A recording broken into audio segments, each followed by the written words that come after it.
ความสามัคคีเป็นเรื่องให้เกิดความสำเร็จ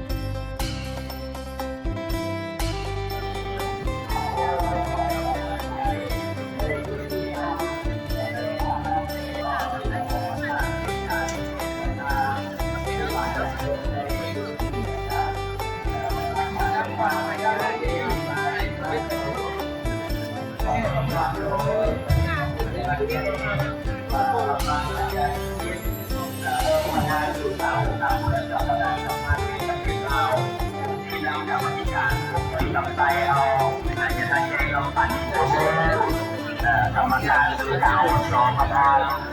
อบต.เขตบุรีคำไซซึ่งเป็นพ่อแม่ครูบาอาจารย์เป็นพระเถระของเขตบุรีคำไซครับมันทำแล้วยันใหญ่ทำมาจึงมีผลใหญ่เกิดขึ้นในยุคนี้ฉะนั้นจะออกส่วนใหญ่โยมพ่อแม่ก็จะเป็นเราในมองมาเกิดแล้วในการทำเสียงเด้อเสียง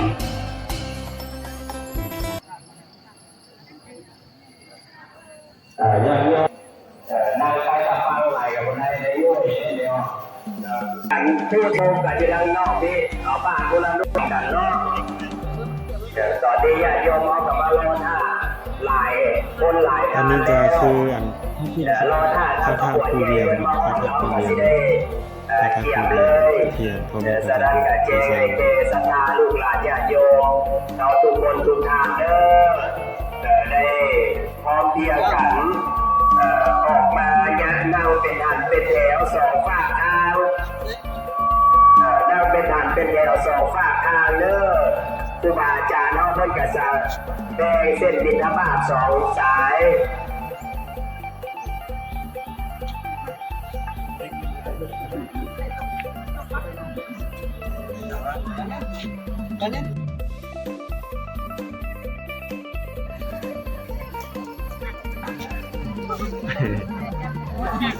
ไปบุญแล้วแต่นำยาเย่ต้องปั่นเอาไปนำยาเย่ขบวนไปแล้วด้านหน้าครูบาสังกะรีก็ไปทางหน้าเด้อนิมนต์พาเดี๋ยวไปทางหน้าพุทธเนาะเพราะว่า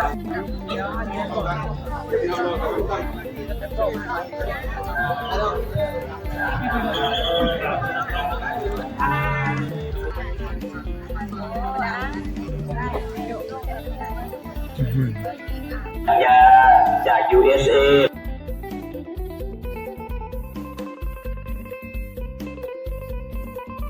อีก1,300,000ที่เนาะนะครอบครัวรถเองเทียนเนาะถ้าก็เยอะ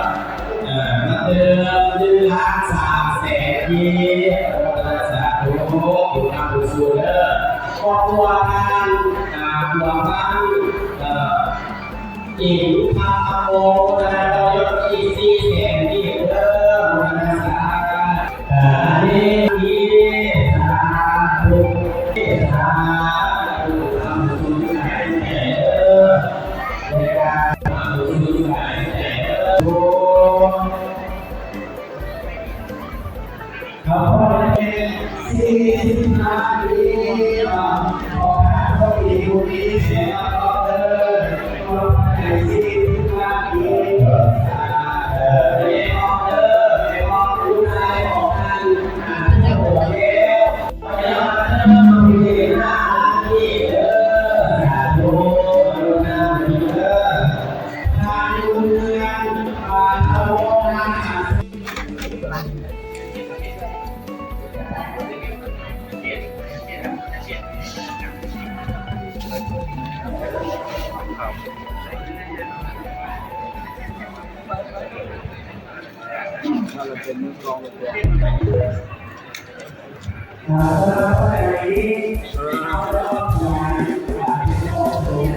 ตัวญาติโยม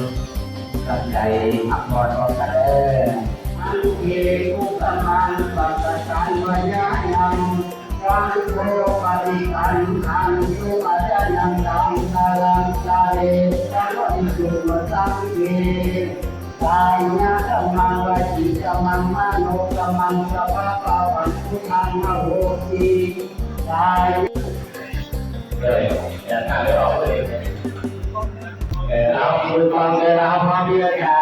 สาธุพร้อมกันเลยสาธุสาธุสาธุสาธุนามิสาธุในเด็กพักใจเลือกคนเลยออกเลยมามีเพียงมาการอาชีพโมเดิมขอการพักเราเมื่อไรก็กลับมาแล้วก็มาดูให้ประกาศว่าเราเรื่องไหนก็ขายหนามาที่แต่ว่าเนี่ยคือที่เขาขายเนาะเอาไปเรื่อยย่อถวายที่นักศึกษาของเราเฉพาะเงินเสียตัวเงินหมดแล้วหลังมาดู9 ล้านจะทานขนาดใหญ่เงินเท่าไหร่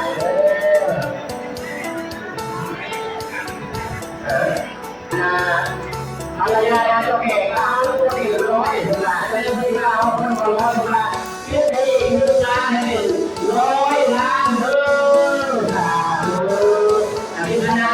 ตามคำพูดที่แล้ว1 ล้าน 7 แสน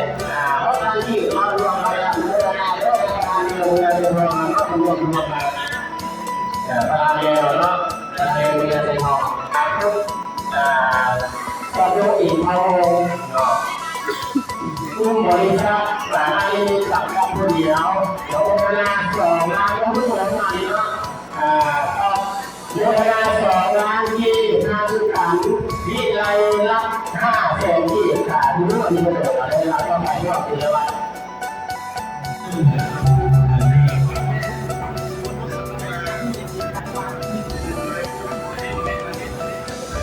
ดูกันอยากอยู่ทำขึ้นมาแล้วเป็นเทียนเนาะเป็นเทียนสำหรับที่นี่เราจะถวายเทียน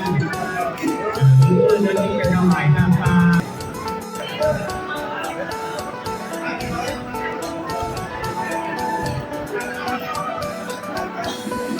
ดอกไม้อยู่แถวนี้บูชาเอาบ่ได้หวะได้นี้เหรอได้หวะ ฮัล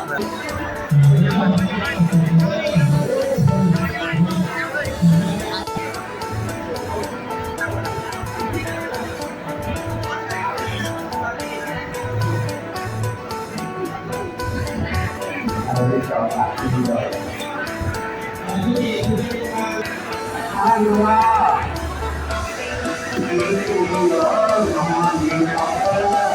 ทุกคนทำงานมาบนทางการเงินใจเย็นอนุโมทนาบุญอนุโมทนาใจดีดีก็ใจบุญดีก็ทอดน้ำกันเนาะ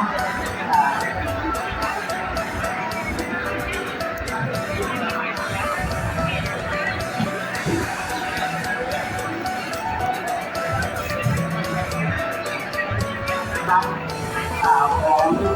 ทั้งพระสงฆ์และสามเณรดีในดีพอปฏิบัติสำนักพระพระดีพอปฏิบัติสำนักญาติโยมและพระสงฆ์จนเพื่อให้เรามาถวายนี้หมายถึงคำสอนขององค์สมเด็จพระสัมมาสัมพุทธเจ้าที่มีแสงสว่างแก่เราท่านทั้งหลายในราชาป่าในประเทศคุณธรรมข้อดีในประเทศที่ประเทศธรรมทางประโยชน์ในประเทศชาติในพระพุทธศาสนาที่ถือว่าความหมายความสำคัญในเมื่อนี้ฉะนั้นสิ่งที่ของเราในเมื่อนี้ก็คืออันดับที่หนึ่งเราจะได้รวมพร้อมกับผู้ตั้งใจของเราในการประกอบเชื่อเรื่องขันในการสร้างตัวพระพุทธรูปที่วัดผู้เรียนประเพณีหลังจากนั้นเราก็จะได้ทำการอบรมของที่มอบหมายในความสำคัญอีกครั้งหนึ่งก็เป็นเมื่อคืนเช้าพอเมื่อคืนเช้าได้ถวายผ้าป่าถวายตั้งใจมอบตั้งใจในการสร้างองค์ร้อยจุดทองฉะนั้นวันนี้จึงขอมอบให้ทางสาธุสาธุสาธุอนุโมทนามิเอานางลงอย่างนี้สักหน่อยเยี่ยมเยียน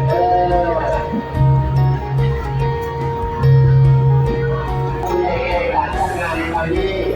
สมาภาพการงานในการจัดทำพิธีขอหรือเกียรติในมอสิงห์ในนี้สมาธิธรรมกรรมการทุกอย่างครับเจ้าแก่แต่ปีกำใจในใจเย็นทุกอย่าง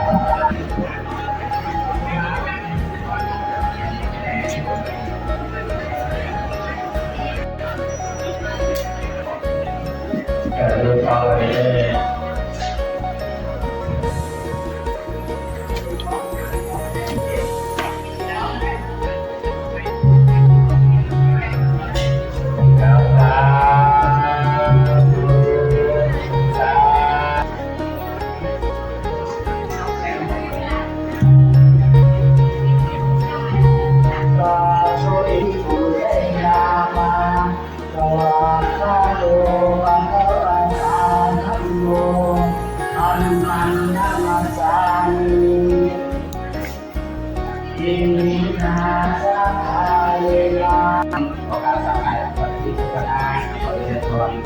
อะไรก็เรื่องความตั้งใจสถานที่ของเอ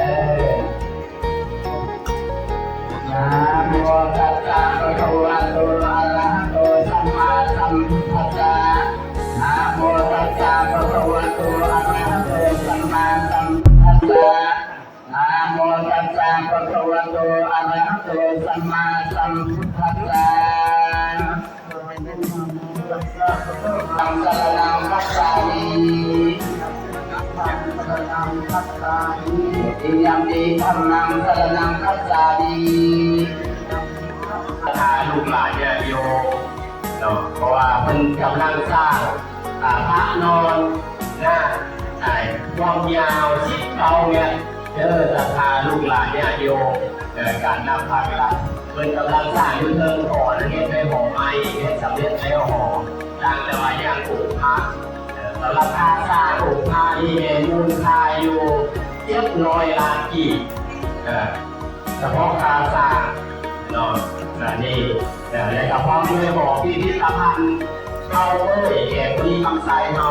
เป็นทอนเก็บกำ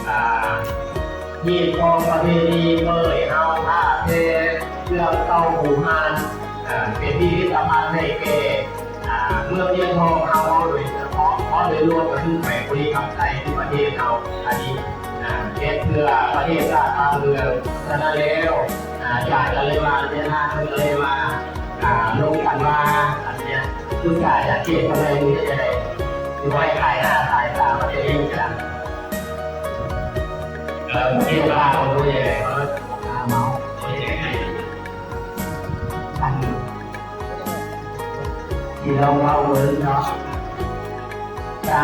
มกำหนดพิธีของเขาเมื่ออื่นเขาจะมีพิธีขับปลาแล้วก็มีพิธีเอาไว้ขับปลาแล้วก็มี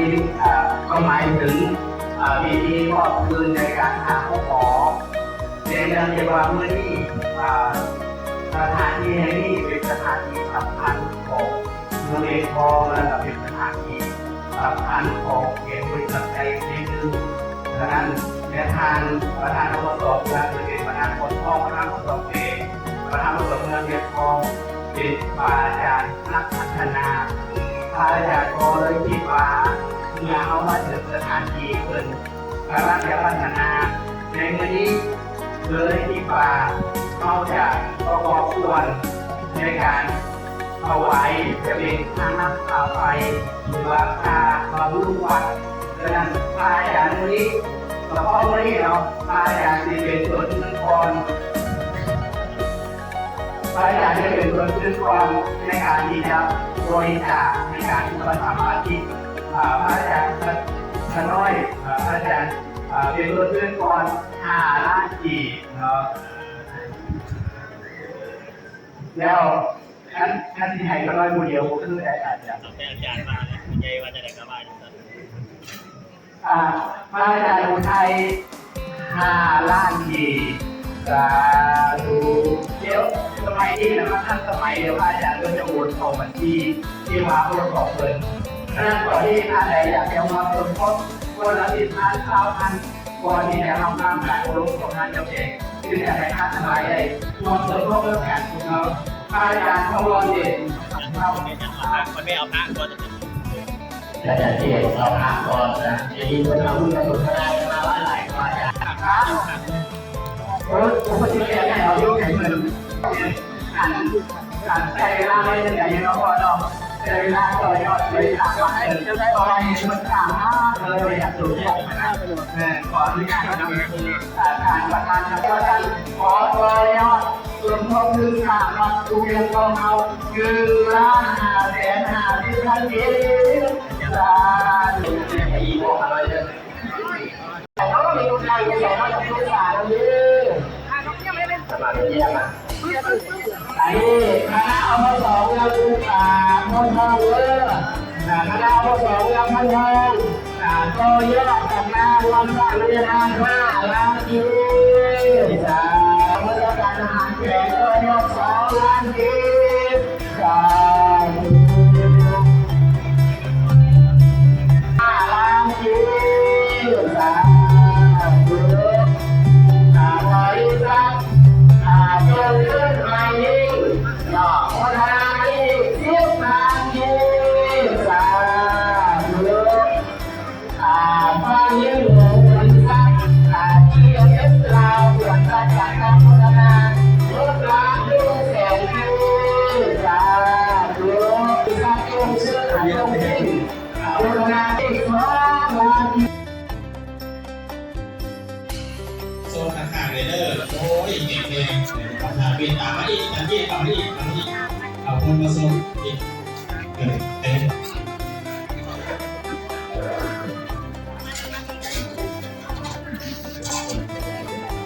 เสื้อเนี่ยโยมเข้าขึ้นทางด้านหน้าได้เลยเด้อเข้าได้ทาง3